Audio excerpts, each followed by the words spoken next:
नमस्ते दोस्तों, मार्बल गुरुजी जितेंद्र शर्मा में आपका स्वागत है। आज के वीडियो में आपको एक वॉश बेसिन की डिज़ाइन बताऊंगा, डिज़ाइन की साइज़, और अगर आप इस तरह का काम करवाते हैं तो आपके क्या प्राइस में रहेगा। और ये मोल्डिंग भी आप देख सकते हैं, ये डोर भी आप देख सकते हैं। ये सब कलर जो है इटालियन मार्बल के जैसे ही कलर हैं, ये सब लकड़ी में और सब माइका में जो भी बनाए हुए हैं। ये देखिए ये चीज़ें ना, ये ग्रेनाइट में ग्रुप बनाया हुआ है। और अब इसकी साइज़ की बात करें हम, तो साइज़ है इसकी 7 फीट बाई 4 फीट की।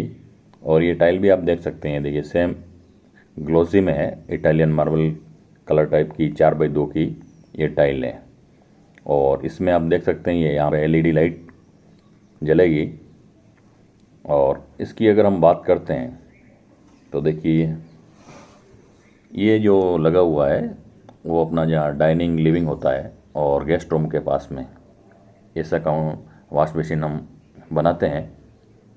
और यही अगर कोई भी गेस्ट आते हैं तो यहीं पे इनकी नज़र रहती है, क्योंकि जैसे ही गेस्ट रूम और जैसे ही इंटर होंगे तो ये सामने ये चीज़ ही दिखेगी।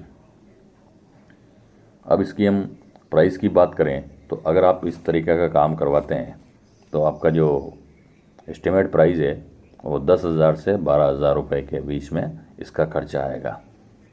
ये मैंने आपको एस्टिमेट बता दिया। अगर आप इसमें और भी हाई रेंज में जाएंगे, मान लीजिए ग्रेनाइट चेंज कर दिया तो उसके और पैसे बढ़ जाएंगे। मान लीजिए और हाई रेंज में गए तो पैसे और बढ़ जाएंगे। तो एक आप अपने घर के लिए आइडिया ले सकते हैं। तो धन्यवाद दोस्तों। अगर वीडियो आपको अच्छा लगा हो तो लाइक और सब्सक्राइब ज़रूर करें, और हो सके तो अपने दोस्तों को ज़्यादा से ज़्यादा शेयर करें। और भी मैं आपको इसी तरह के वीडियो लाता रहूँगा। धन्यवाद।